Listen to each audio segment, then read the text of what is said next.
जय श्री राधे। जय श्री हरि। भक्तों, आज हम प्रवेश कर रहे हैं फाल्गुन मास की दिव्य चमत्कारिक और मोक्षदायिनी कथा।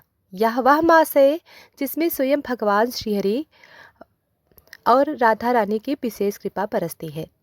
देव ऋषि नारद ने एक बार भगवान विष्णु से पूछा, हे प्रभु, कौन सा मास ऐसा है जिसमें मनुष्य थोड़ा सा भी प्रयास से अनंत पुण्य प्राप्त कर सकता है।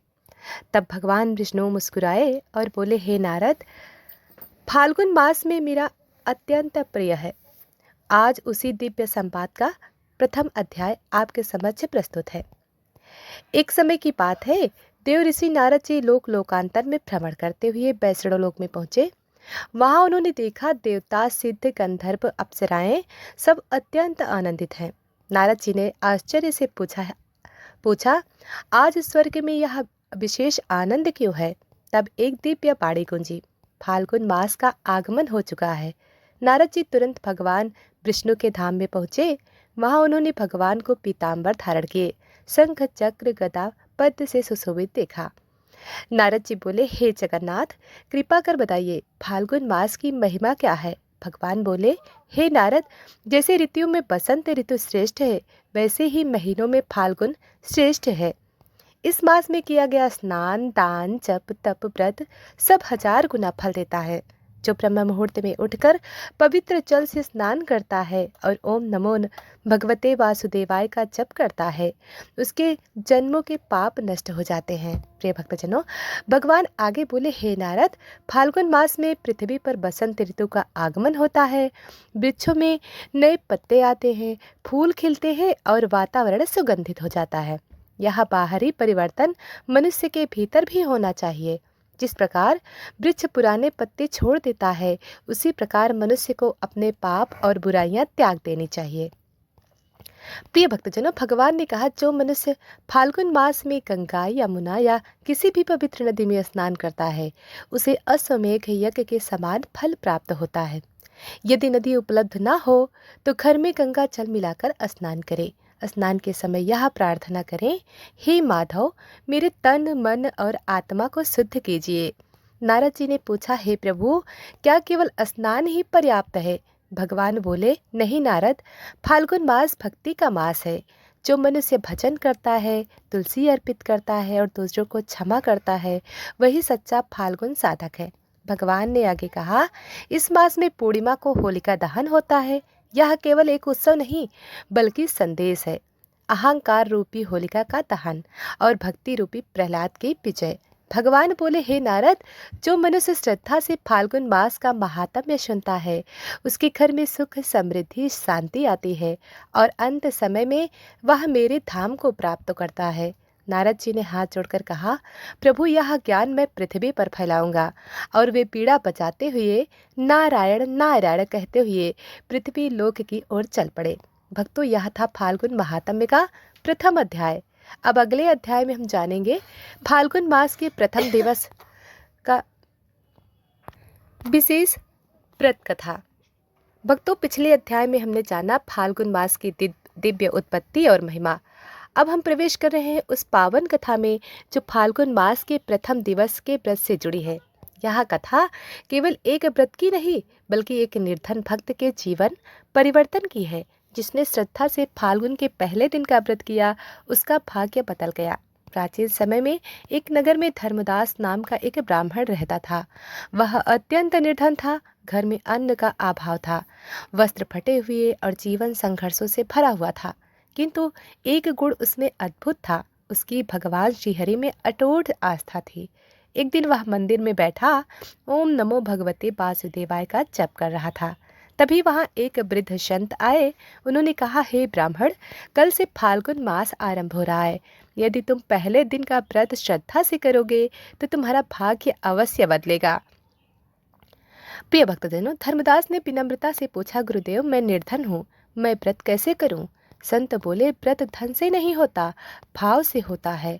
प्रातः ब्रह्म मुहूर्त में उठो, गंगा जल मिलाकर स्नान करो, पीले वस्त्र धारण करो, भगवान विष्णु को तुलसी अर्पित करो और दिन भर संयम रखो। फाल्गुन मास के प्रथम दिन की विधि: ब्रह्म मुहूर्त में जागरण, गंगा या पवित्र जल से स्नान, पीले वस्त्र धारण, भगवान विष्णु का पूजन, तुलसी पत्र अर्पण, ओम नमो भगवते वासुदेवाय का 108 बार जप, संध्या समय दीपदान, संभव हो तो अन्नदान। धर्मदास ने संत की आज्ञा मानी। अगले ही दिन प्रातः ठंडे जल से स्नान किया, घर में एक छोटा सा दीपक जलाया और तुलसी का एक पत्र भगवान को अर्पित किया। उस दिन उसने उपवास रखा। संध्या के समय उसके द्वार पर एक सेठ आया। सेठ बोला, मुझे स्वप्न में आदेश मिला है कि तुम्हारी सहायता करूं। उसने धर्मदास को अन्न, वस्त्र, धन दिया। धीरे धीरे धर्मदास का जीवन बदल गया। कुछ वर्षों में वह नगर का सम्मानित व्यक्ति बन गया, किंतु उसने कभी अभिमान नहीं किया। हर वर्ष फाल्गुन मास के प्रथम दिवस का व्रत करता रहा। देव ऋषि नारद ने यह कथा सुनकर पूछा, है प्रभु, क्या इतना छोटा सा व्रत इतना बड़ा फल देता है? भगवान विष्णु बोले, हे नारद, मैं भाव का भूखा हूँ। जो भक्त सच्चे मन से फाल्गुन मास के प्रथम दिन मेरा स्मरण करता है, मैं स्वयं उसकी रक्षा करता हूँ। इस प्रकार फाल्गुन मास के प्रथम दिवस का व्रत साधारण मनुष्य को भी भाग्यशाली बना देता है। जो यह कथा सुनता है, उसके जीवन में भी नया बसंत अवश्य आता है। भक्तों, यह था फाल्गुन महात्म्य का दूसरा अध्याय। अब हम प्रवेश कर रहे हैं अध्याय 3, फाल्गुन मास महात्म्य। अध्याय 3, फाल्गुन स्नान की अद्भुत महिमा।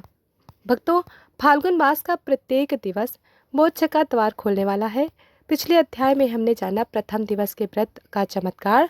अब हम सुनेंगे फाल्गुन स्नान की अद्भुत महिमा। कहते हैं, इस मास में किया गया एक स्नान सैकड़ों यज्ञों के समान फल देता है और एक राजा की कथा इसका प्रमाण है। प्राचीन काल में आनंदपुर नामक राज्य में वीरसेन नाम का एक राजा राज्य करता था। राजा वीरसेन शक्तिशाली था, किंतु उसके जीवन में एक बड़ा दोष था, अहंकार। युद्धों में विजय पाकर वह स्वयं को सर्वश्रेष्ठ समझने लगा। एक बार शिकार के लिए जंगल गया। वहां उसने एक तपस्वी को देखा जो नदी तट पर स्नान कर रहे थे। राजा ने उनका उपहास किया। तपस्वी ने नेत्र खोले और कहा, राजन, तुम्हारा अहंकार तुम्हें पतन की ओर ले जाएगा। राजा हंस पड़ा और लौट आया। कुछ ही समय में राज्य में महामारी फैल गई। धन, सेना, शक्ति सब कम होने लगे। राजा भयभीत हुआ।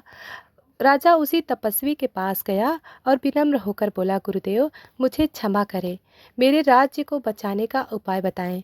तपस्वी बोले, हे राजन, फाल्गुन मास निकट है। इस मास में पवित्र नदी में स्नान करो, अहंकार त्यागो और भगवान विष्णु का स्मरण करो। राजा ने पूछा, क्या केवल स्नान से मेरा उद्धार होगा? ऋषि बोले, जब स्नान के साथ पश्चाताप और भक्ति हो, तब उसका प्रभाव चमत्कारिक होता है।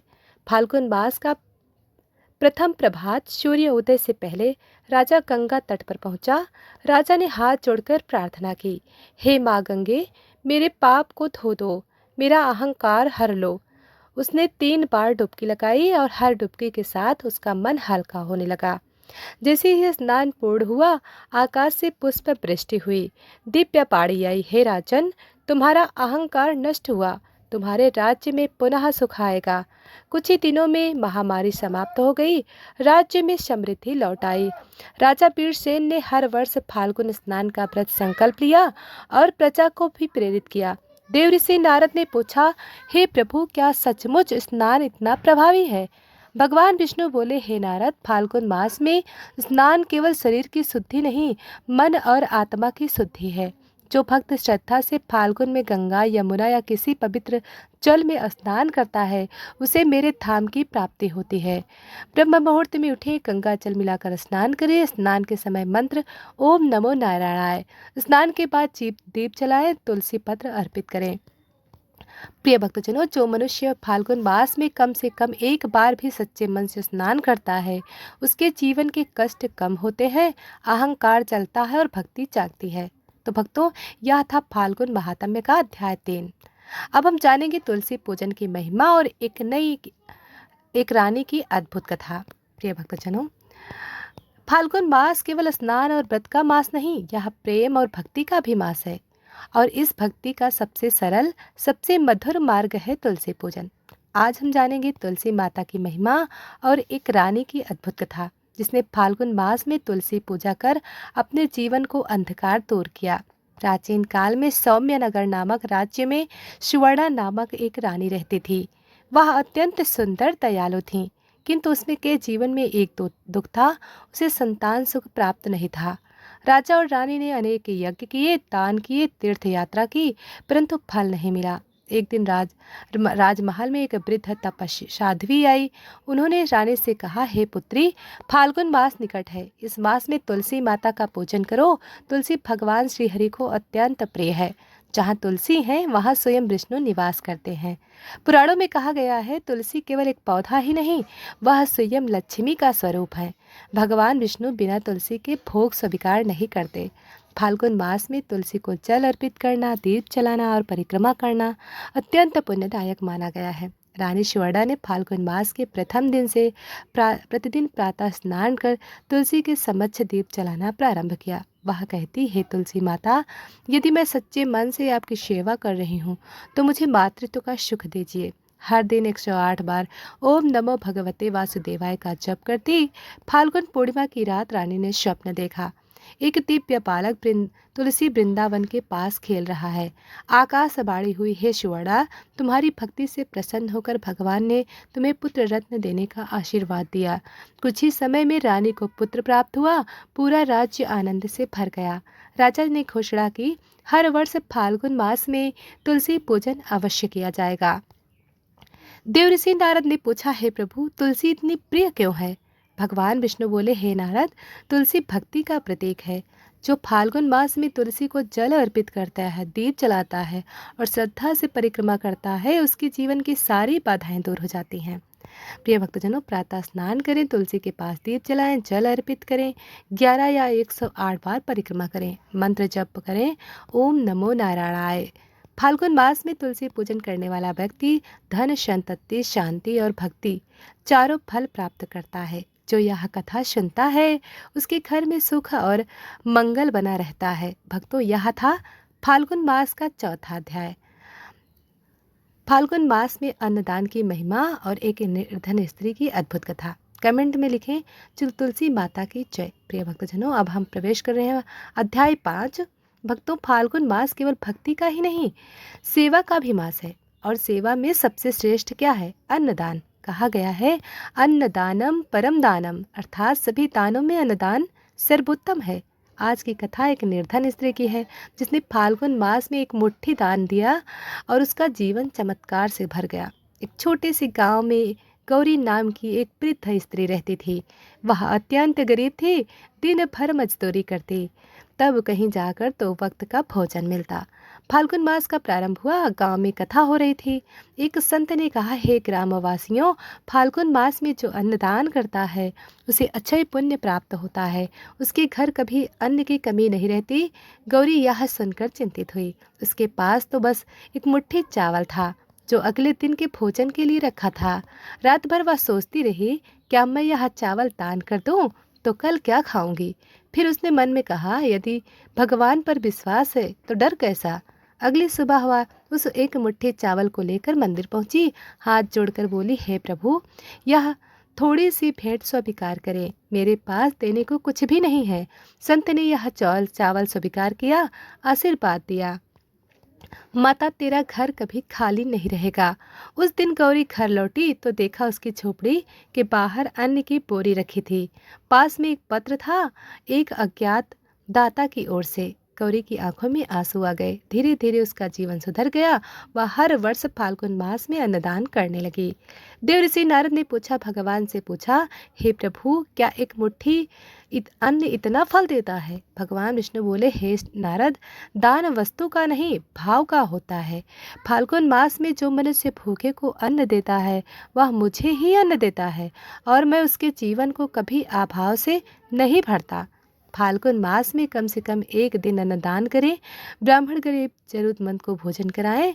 भोजन देने से पहले प्रार्थना करें, हे प्रभु, यह अन्न आपके चरणों में अर्पित है। नम्रता रखें, दिखावा न करें। फाल्गुन मास में किया गया अन्नदान अक्षय पुण्य देता है। जो यह कथा सुनता है और श्रद्धा से अन्नदान करता है उसके घर में सुख समृद्धि बनी रहती है। भक्तों, यह था फाल्गुन महात्म्य का 5वां अध्याय। अगले अध्याय में हम जानेंगे फाल्गुन मास में शिव आराधना की महिमा और एक पापी व्यापारी का उद्धार। कमेंट में अन्नदान महादान लिखें जरूर। अब आइए अध्याय 6 श्रवण करते हैं। फाल्गुन मास में शिव आराधना की अद्भुत महिमा। भक्तों, फाल्गुन मास जहाँ श्रीहरि को अत्यंत प्रिय है, वहीं भगवान विष्णु को भी अत्यंत प्रिय है। विशेषकर भगवान भोलेनाथ को भी अत्यंत प्रिय है। विशेषकर फाल्गुन मास की कृष्ण चतुर्थी, जिसे महाशिवरात्रि कहा गया है, उस दिन शिव आराधना का फल अनंत होता है। आज की कथा एक व्यापारी की, जिसका जीवन फाल्गुन मास में केवल ओम नमो नमः शिवाय के जप से बदल गया। प्राचीन काल में धनपाल नाम का एक व्यापारी रहता था। वह अत्यंत धनी था, परंतु छल और कपट से धन कमाता था।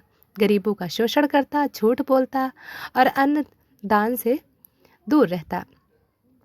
एक दिन वह व्यापार के लिए घने जंगल से गुजर रहा था। रात हो गई। भय से कांपने लगा। वह एक वृक्ष पर चढ़ गया। उसे ज्ञात नहीं था कि वह वृक्ष बेलपत्र का था और नीचे एक शिवलिंग स्थापित था। उसी दिन संयोग से फाल्गुन मास की कृष्ण चतुर्थी थी, महाशिवरात्रि। धनपाल पूरी रात भय के कारण जागता रहा।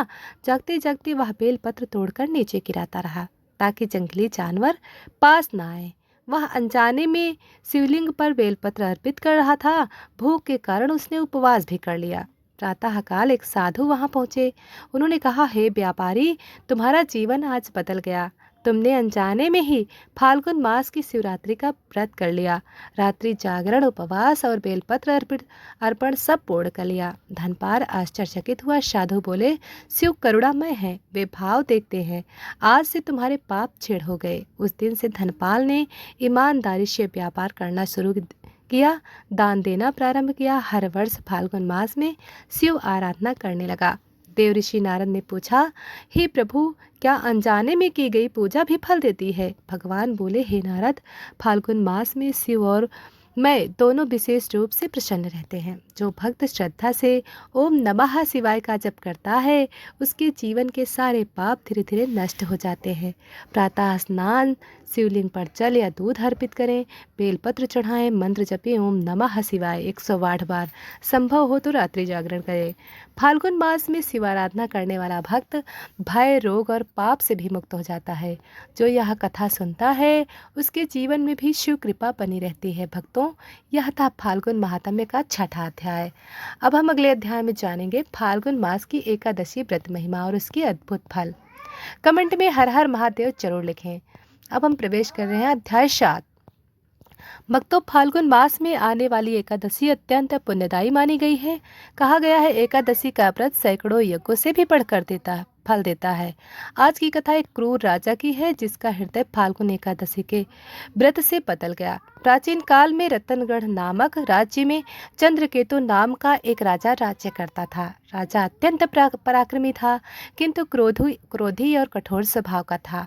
छोटी छोटी बातों पर दंड देता, प्रजा भयभीत रहती। एक दिन एक वृद्ध ब्राह्मण दरबार में आया। उसने कहा, हे राजन, फाल्गुन मास की एकादशी निकट है। यदि आप इस दिन व्रत करें तो आपका मन निर्मल होगा। राजा हंस पड़ा।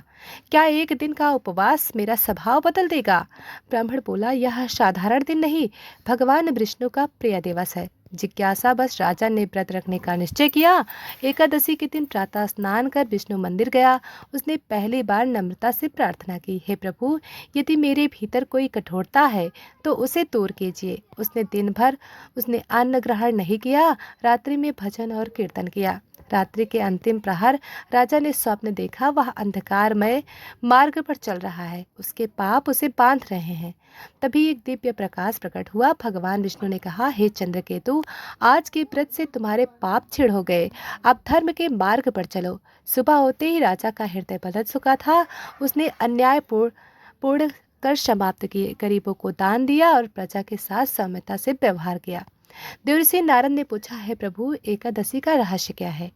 भगवान बोले, हे नारद, एकादशी इंद्रियों पर संयम का दिन है। फाल्गुन मास की एकादशी विशेष रूप से मन को शुद्ध करती है। जो भक्त इस दिन जप, ध्यान, कथा श्रवण और उपवास करता है, उसे मोक्ष का मार्ग सरल हो जाता है। 10वीं से सात्विक आहार, एकादशी प्रातः स्नान, भगवान विष्णु की पूजा, ओम नमो भगवते वासुदेवाय मंत्र का जप, अन्न त्याग, फलाहार करें, रात्रि में भजन करें। फाल्गुन मास की एकादशी मन को निर्मल करती है। जो यह कथा श्रद्धा से सुनता है और व्रत करता है, उसके जीवन में धर्म और शांति आती है। भक्तों, यह था फाल्गुन महात्म्य का 100वां अध्याय। अब हम प्रवेश कर रहे हैं फाल्गुन मास महात्म्य अध्याय 8 में, गो सेवा की दिव्य महिमा। भक्तों, फाल्गुन मास में सेवा, भक्ति और करुणा का मास है और गो सेवा सेवा में सबसे पवित्र सेवा है गो सेवा। पुराणों में कहा गया है, गावा सर्वदेवमयी, अर्थात गाय में समस्त देवताओं का वास होता है। आज की कथा है एक निर्धन ग्वाले की, जिसने फाल्गुन मास में गो सेवा कर असंभव को संभव बना दिया। प्राचीन समय में वृंदावन के समीप एक गांव में माधव नाम का एक ग्वाला रहता था। वह अत्यंत गरीब था, परंतु गायों से अत्यधिक प्रेम करता था। उसके पास केवल 2 दुबली पतली गायें थीं, दूध भी कम बहुत देती थीं। फाल्गुन मास का प्रारंभ हुआ। गांव में कथा हो रही थी। एक संत ने कहा, हे ग्रामवासियों, फाल्गुन मास में जो गो सेवा करता है उसके जीवन की बाधाएं दूर होती हैं। गाय को हरा चारा, गुड़ या जल अर्पित करें। माधव ने सोचा, मेरे पास देने को अधिक कुछ नहीं, पर मैं अपनी गायों की सेवा मन से करूंगा। प्रत्येक दिन वह प्रातः स्नान कर गायों के चरण स्पर्श करता, उन्हें हरा चारा लाकर खिलाता, उनके माथे पर हाथ फेर कर कहता, तुम में सभी देवताओं का पास है। फाल्गुन पूर्णिमा के दिन एक व्यापारी ने गांव में आया। उसने माधव की गायों को देखा और बोला, इनमें अद्भुत तेज है, मैं इन्हें ऊंचे मूल्य पर खरीदना चाहता हूँ।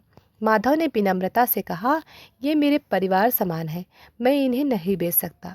व्यापारी उसकी भक्ति से प्रभावित हुआ। उसने माधव को आर्थिक सहायता दी और कहा, तुम्हारी सच्ची सेवा ने मुझे प्रेरित किया। धीरे धीरे माधव का गौशाला बढ़ने लगा। उसका जीवन सुखमय हो गया। देवऋषि नारद ने भगवान से पूछा, हे प्रभु, कि उस गो सेवा इतना महत्व क्यों है? भगवान विष्णु बोले, हे नारद, गाय में सभी देवताओं का निवास होता है।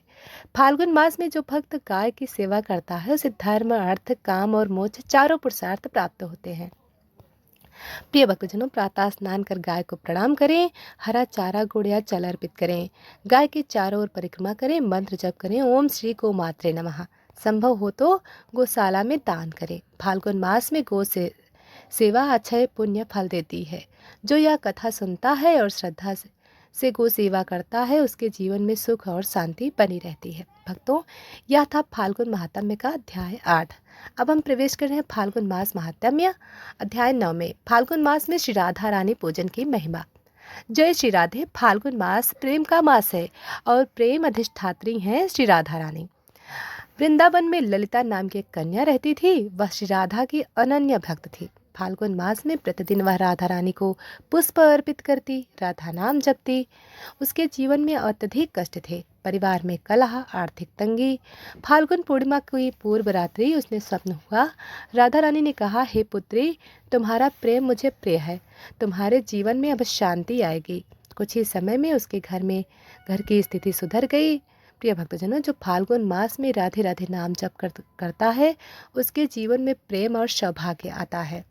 अब अध्याय 10 श्रवण करते हैं, फाल्गुन मास में कथा श्रवण का फल। भक्तों, फाल्गुन मास में केवल व्रत ही नहीं, कथा श्रवण भी अत्यंत फलदायक है। एक नगर में सोमदत्त नाम का एक युवक था। वह नास्तिक स्वभाव का था। एक दिन मित्र के आग्रह पर वह फाल्गुन महात्म्य कथा सुनने बैठ गया। पहले तो वह हंस रहा था, पर जैसे जैसे कथा आगे बढ़ी उसका मन पिघलने लगा। कथा के अंत में उसने प्रण किया, अब मैं धर्म मार्ग पर चलूंगा।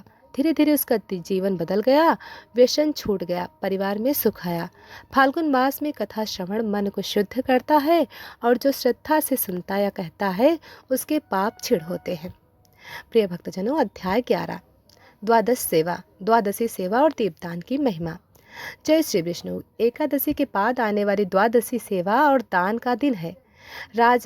प्रिय भक्तजनों, कथा राजपुर में कमला नाम की एक विधवा स्त्री रहती थी।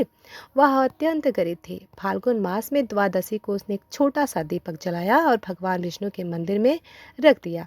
लोग उसका मजाक उड़ाने लगे, इतने छोटे दीपक से क्या होगा? रात में मंदिर के पुजारी ने स्वप्न देखा। भगवान ने कहा, कमला का दीप सबसे उज्जवल है क्योंकि उसमें सच्चा भाव है। कुछ समय में कमला को सम्मान और सहायता मिली। उसका जीवन सुधर गया। प्रिय भक्तजनों, फाल्गुन मास की द्वादशी पर दीपदान और सेवा करने वाला लक्ष्मी कृपा प्राप्त करता है। भक्तों, यह थी फाल्गुन महात्म्य 9वां 10वां 11वां अध्याय। अब हम प्रवेश कर रहे हैं 12वें अध्याय में। फाल्गुन मास में दान का विशेष महत्व और वस्त्र दान सर्वोत्तम माना गया है। कुशावती नगरी में धर्मपाल नाम का एक व्यापारी रहता था। वह धनी था पर दान नहीं करता था। एक दिन एक संत ने उससे कहा, फाल्गुन मास में यदि तुम वस्त्र दान करोगे तो तुम्हारे पितरों की शांति मिलेगी। पहले तो उसने उपेक्षा की, परंतु एक रात स्वप्न में उसने अपने पितरों को कष्ट में देखा। प्रातःकाल उसने निर्धनों को वस्त्र बांटे। धीरे धीरे उसका मन में करुणा जागी। उस वर्ष उसका व्यापार दुगुना बढ़ा, पर उससे भी अधिक उसे अंतःकरण की शांति मिली। फाल्गुन मास में श्रद्धा से वस्त्र दान करने वाला पितृ ऋण से मुक्त होता है और सुख समृद्धि पाता है। भक्तों, आपने सुनी फाल्गुन महात्म्य की कथा। वीडियो पसंद आए तो वीडियो को लाइक करें और चैनल को सब्सक्राइब जरूर करें। धन्यवाद। आगे की कथा हम कल सुनेंगे। तब तक के लिए जय श्री हरि।